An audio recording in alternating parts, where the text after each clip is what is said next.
Hello, you're here with T. And Matthew. And we are the Bing Zang Zoom podcast. So today, we're talking about Jeff Bezos, right? Jeff Bezos recently got his phone hacked by a Saudi prince.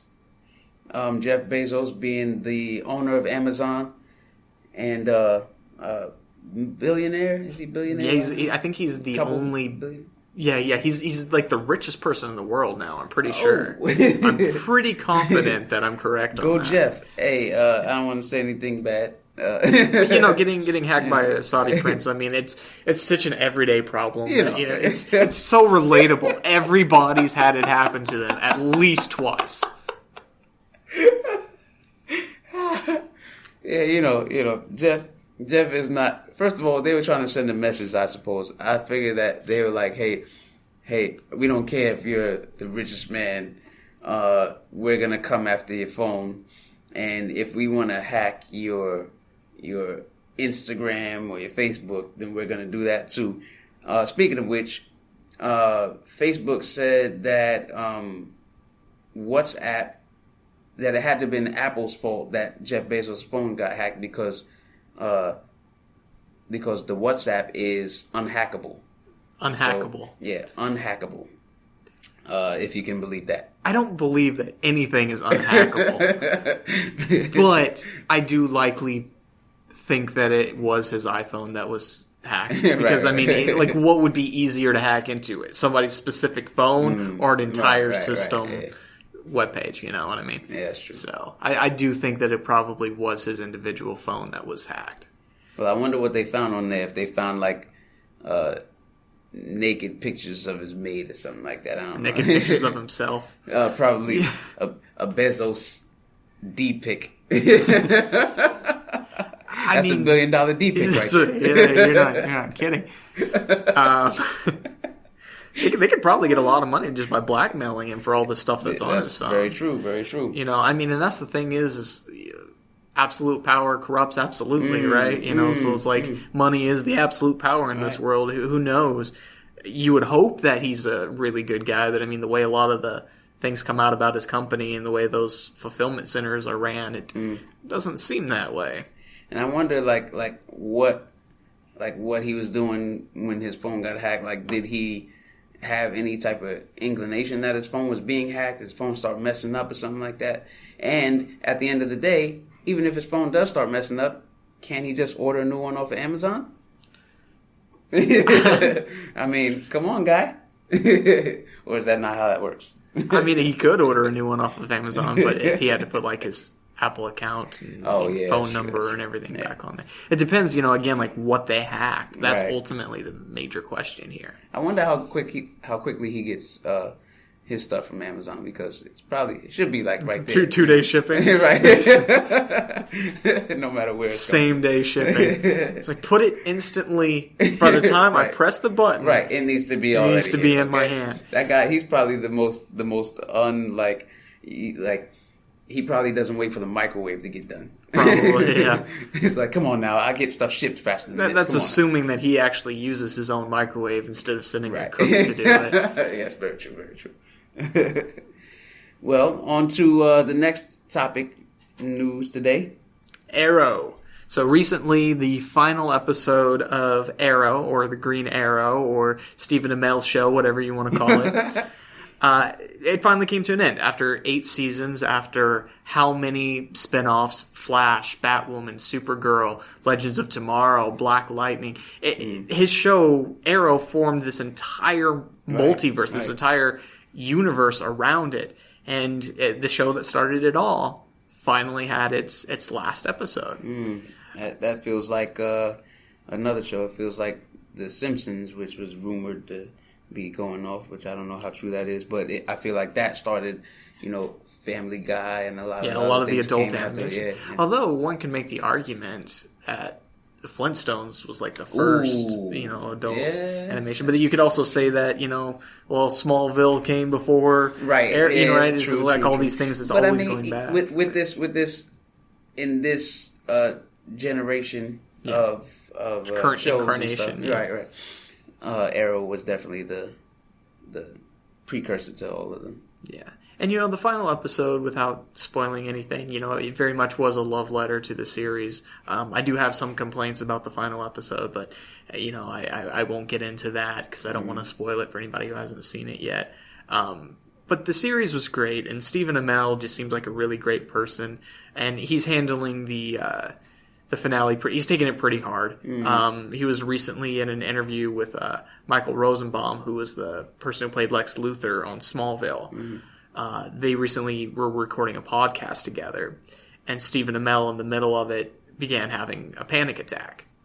Now, a lot of people are reporting that he had a mental breakdown. That was not the case. He didn't start throwing things at the wall or whatever. Right. He started having a panic attack, and he's like, I need to step outside. I need to get some air. It was when they were talking about the show going off. And he left, and he came back the next day, and he finished recording the podcast. And he told Michael Rosenbaum to leave it in. He felt that it was important to show people that even people as physically strong, as successful as him, deal with a lot of the same things. And he's a trooper for that, man. Yeah, because a lot of celebrities would probably try to have, cut that out, edit that out, scrap the whole interview, but he was man enough to say, hey, put it in, and let's showcase our human side. We're human beings just like anybody else.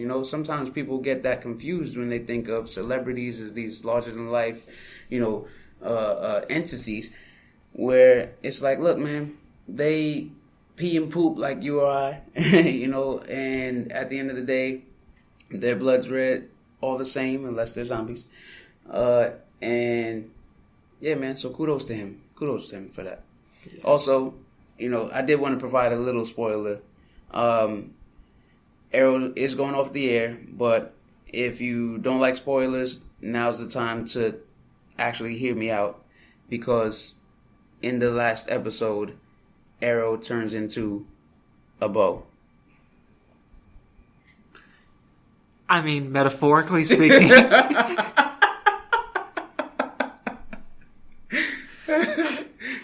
I'm kidding. All jokes. People jumped ahead and the bike just immediately shut it off. Right. That's why I said, hey, wait, keep listening. but Stephen Amell, he's, and I've never met him in person. I know a lot of the DC actors, and I've worked with a lot of the DC actors, but he's one that I haven't. But he comes across so genuine, and his fitness journey to play the part was just incredible. He donates a lot of money to charity. He seems like a very upstanding guy. Yeah. I wish him the best in his career. Rumor has it that he's gonna do WWE. I mean, he had a few professional wrestling bouts already. He's shown up. I believe he had a little program going there with Cody Rhodes, who is now one of the people that has spearheaded AEW, All Elite Wrestling, into competition with WWE. And but yeah, I think that Stardust. Yes, that was he was Stardust. That's part of the reason why he left, is because they didn't allow him to be himself. He wanted to not be Stardust anymore. He wanted to be Cody Rhodes. He wanted to, portray a different character and be more a character closer to his own actual personality. And they said, nah, let's stick with the Stardust thing. And he was not too happy with that. He left the company. It ended up being the best thing for him, and I guess for the company as well. Well, maybe not, because now they have genuine competition. But yeah. So All Elite Wrestling is not part of WWE? No, sir. All Elite Wrestling is its own promotion. WWE does have NXT, but NXT is I wouldn't say it's a sub-brand, but it's up and coming. It's not directly under the Raw and SmackDown banners. Those are the two main shows for the WWE. Right. And NXT is its own show. It's like the NFC and the AFC. Right, exactly. But, NXT they're making waves. They're doing what they have to do right now.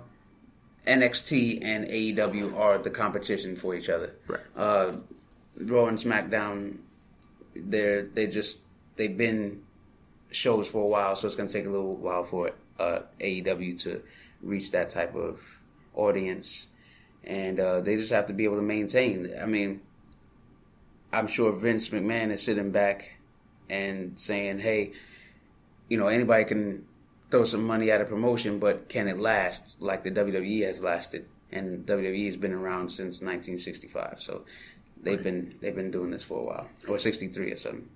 But as far as Amel goes, Stephen Amell, I think that the jump to WWE, just from his athleticism standpoint, I think that it would be a good look. Yeah, it would be a good look for him. What if he doesn't go to WWE though? What if he goes to All Elite? Because I mean, since he did, right, he already has that relationship with Stardust, right? Yeah. What if that's what's going to happen?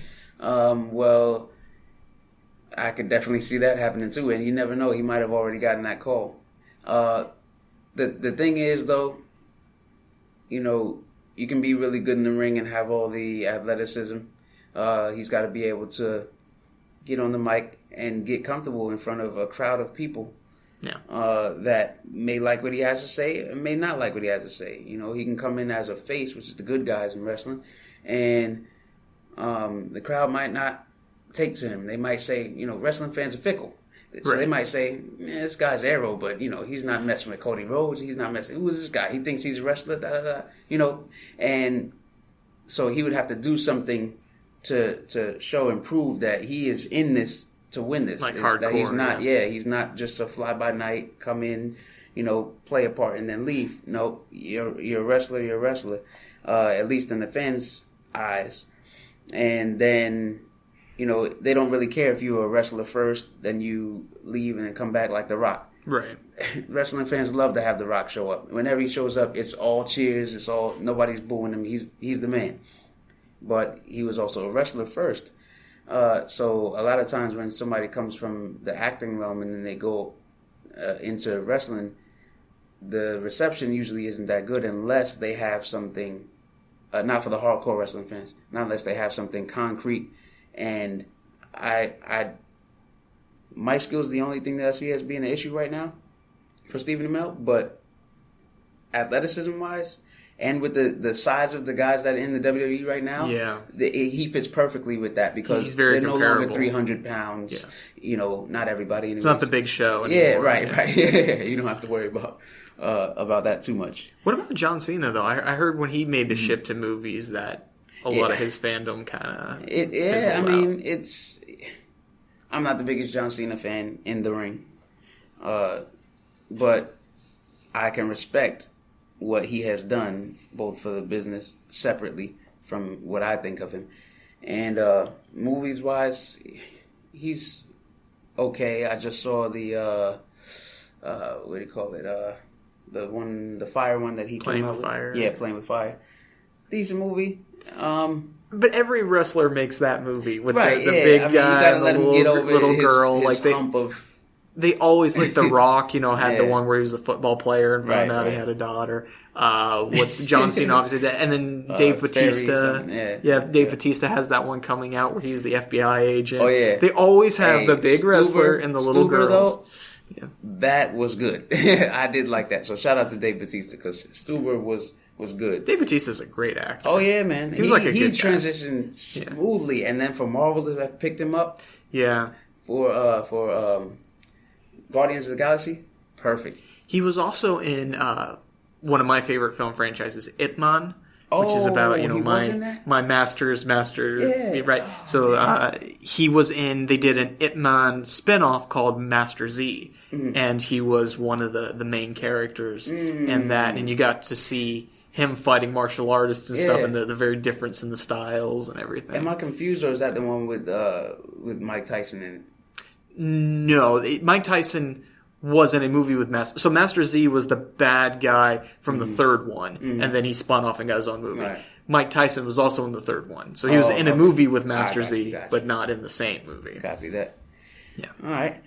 Well, sticking with WWE, we recently had the Royal Rumble. Right. And the winner of the Royal Rumble, spoiler alert, fast forward if you need to, he is Drew McIntyre.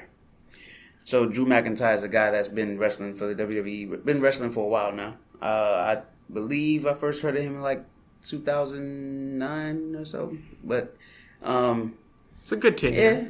He's been doing this. But at the end of the day, He is definitely one of the top guys in WWE right now. And at first, I thought they're gonna take, another guy that could potentially hold the company, hold the company standard, right? Be the company standard.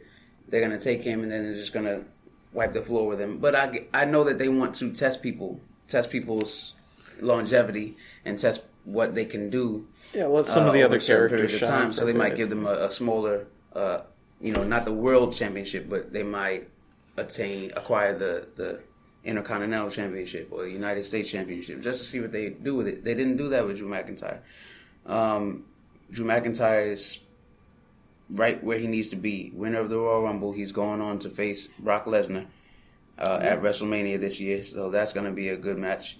The difficult part for me is, while it's nice in storybook, Drew McIntyre went from being the chosen one, handpicked by Vince McMahon, to be one of the top stars, if not the top star in WWE when he first came in. Then he went to playing the role of a three-man band with Heath Slater and Jinder Mahal.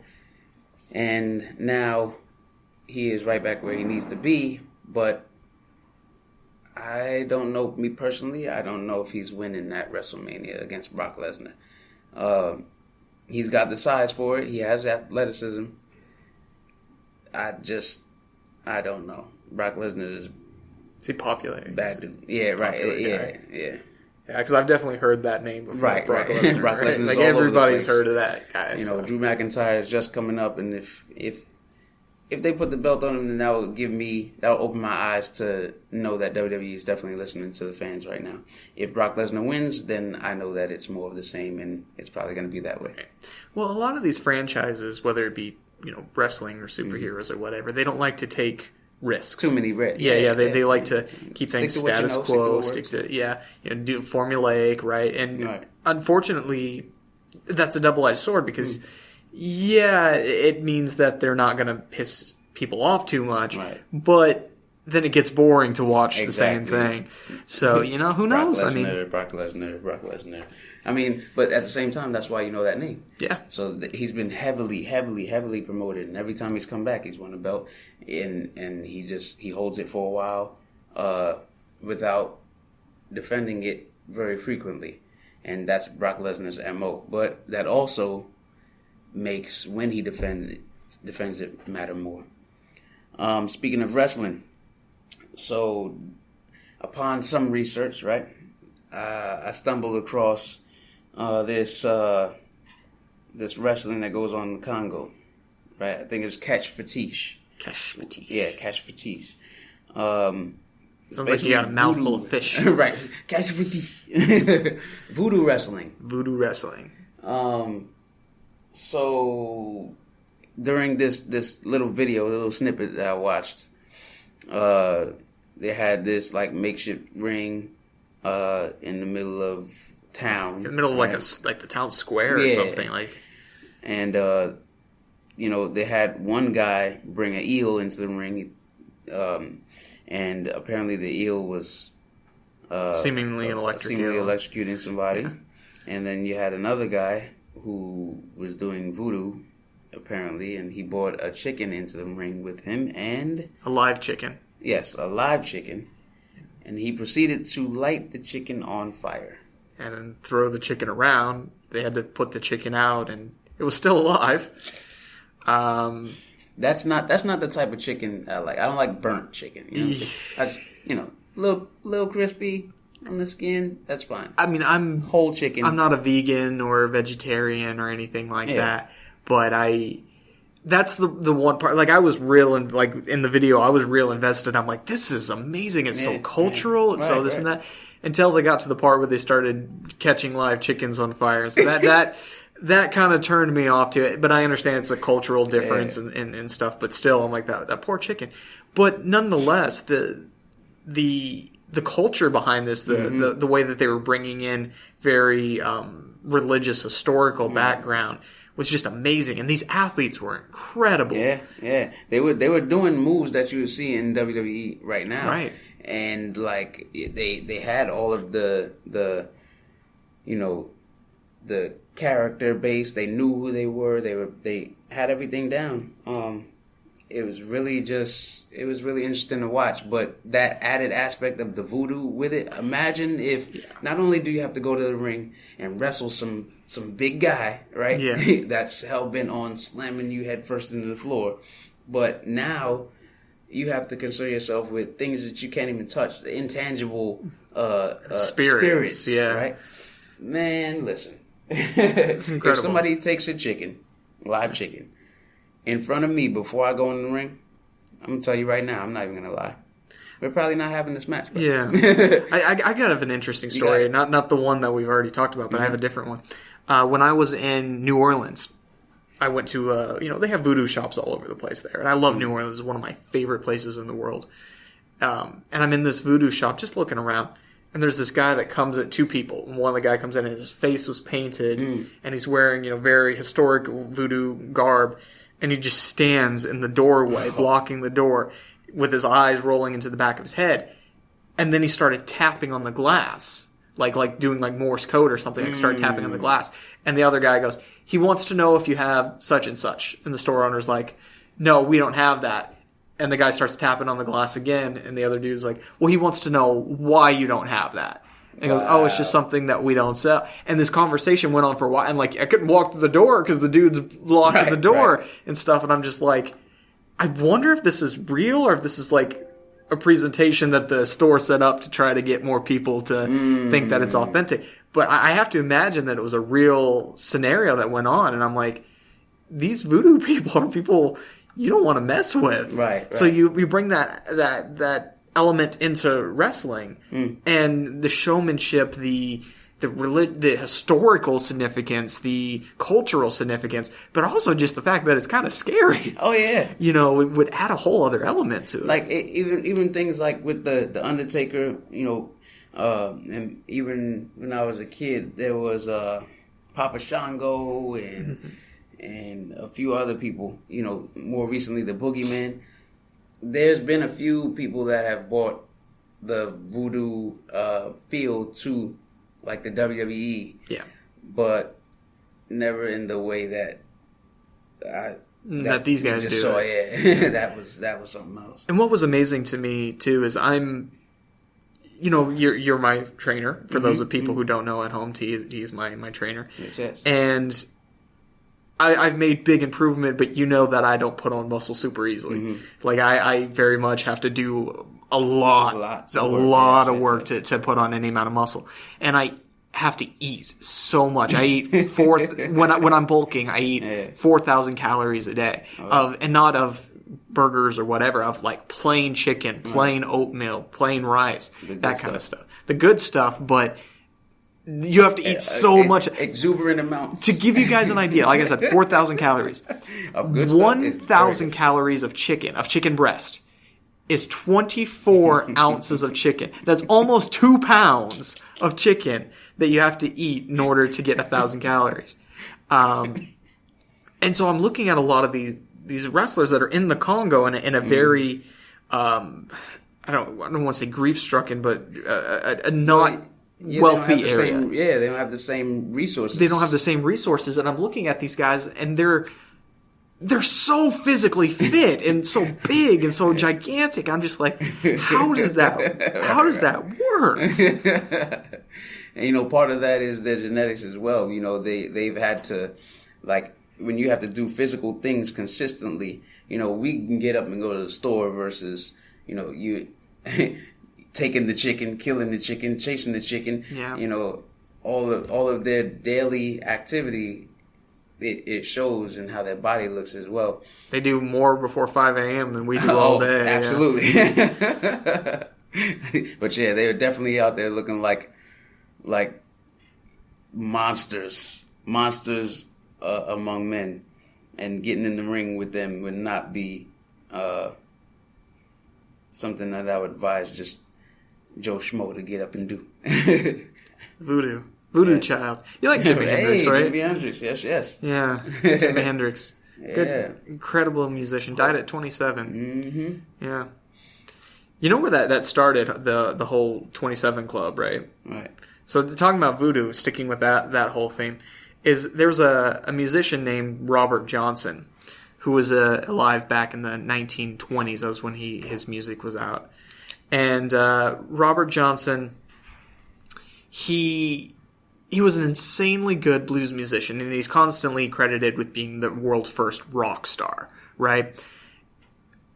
The story goes that Robert Johnson went to Dockery Plantations, Dockery Farms. Mm-hmm. That's where blues music originated, or at least that's what the story says, And he would hang out with these blues musicians when he wasn't working, and that he was such a bad guitar player and such a bad musician that at the shows, like, people would throw stuff at him. They say that, shut him up, he's driving us crazy.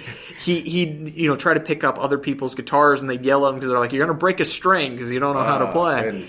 Because, back then it was expensive. You'd only change your strings out every couple of years, right?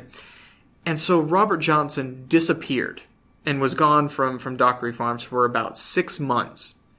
And when he came back, his friends were playing a show, and he just comes walking through the door, and they're like, is that Robert Johnson? He's like, yeah. He's like, oh, I haven't seen him in a while. Mm. He gets up on stage, and he blows everybody away. He's this amazing guitar player. He's playing like 6 different parts on the same, like each string is doing its own thing. And people say that when they heard him play, that it sounded like 3 guitars. Like they thought it was 3 guitarists at once, but it was just him. And the story's so interesting because, again, 6 months later, less than a year later, he did this. When people would start watching his hands too much, he turned and faced the walls. And so the question started getting, how did you become so good? And the rumor came around that he went down to the crossroads and sold his soul to the devil, a very voodoo-like practice, right? Now, there is in Clarksdale, Mississippi. I wonder if he had to burn any chickens. Yeah, I mean, I'm sure he had to do something. He's got a lot of stuff like that in his songs, like going into the kitchen and doing rituals and stuff like that. Me and the devil were walking side by side. I went down to the crossroad to hitch myself a ride, all these things. And so there's a big monument to the crossroads in Clarksdale, Mississippi, which is about 45 minutes away from Dockery Farms or so. But a lot of the local people around there say that it's this old dirt crossroad across from Dockery Farms. And I actually went there. I went to Dockery Farms. I was playing guitar and hanging around and stuff and listening to songs on my phone. And my phone overheated.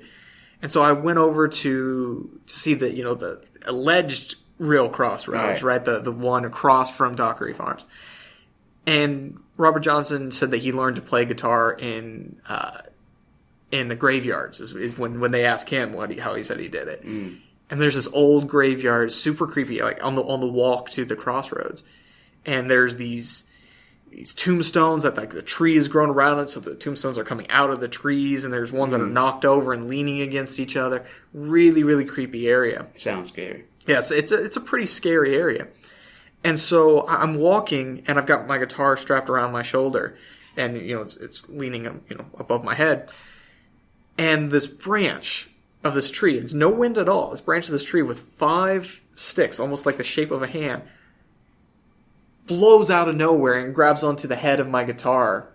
And I'm pulling on it, I could not get it off. I had to take my hands and physically break all the wood to get it off of my guitar. And this is right across from the graveyard, and so I'm like, that's so weird.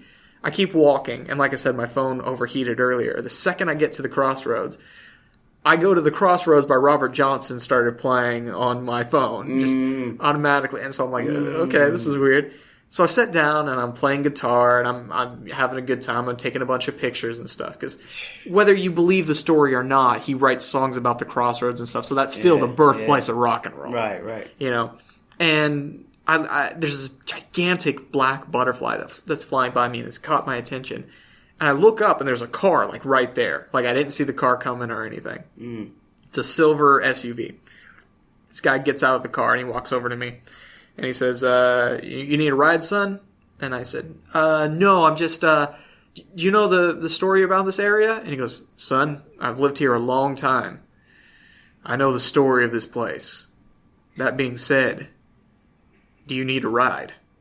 And I said, no, I'm just, taking in the story. And I leaned back to put my guitar in the case so I could talk to this guy. And when I turned back around, I couldn't see him. I couldn't see him anymore. So I don't know if he drove. If he just like if it took me longer than I thought. Like maybe I was just talking and he drove off. Like got back in his car and drove off. The voodoo tree. But it seemed super quick. It seemed like he was there and then not. And anyway, so Robert Johnson died at 27, and that started this tradition of rock stars dying at 27. He was poisoned for sleeping or flirting with a bar owner's wife, and he poisoned his whiskey. Very rock and roll way to go. But since we've had, like I said, Jimi Hendrix, Voodoo Child, died at 27. Interesting enough, Voodoo Child. Child, right? That connection there. And again, Robert Johnson, a lot of his songs are about voodoo traditions, hoodoo traditions, right?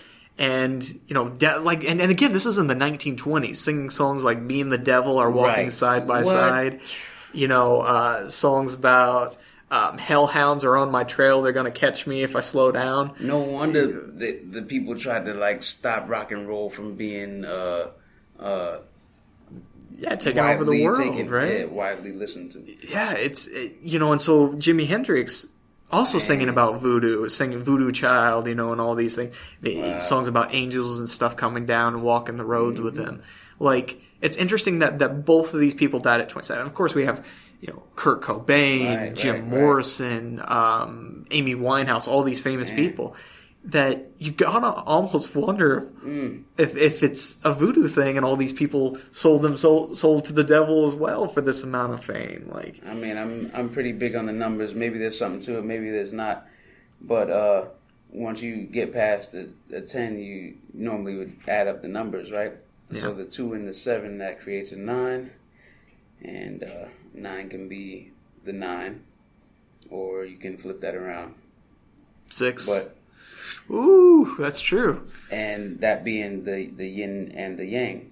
Yeah. That represent the yin and the yang because it could be either or. It could be a 6 or a 9. Yeah. But I guess it depends on which string you strum.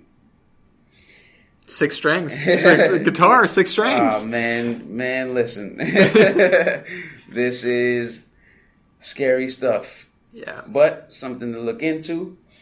Well, ladies and gentlemen, you can reach us on all and listen to us on all podcast platforms.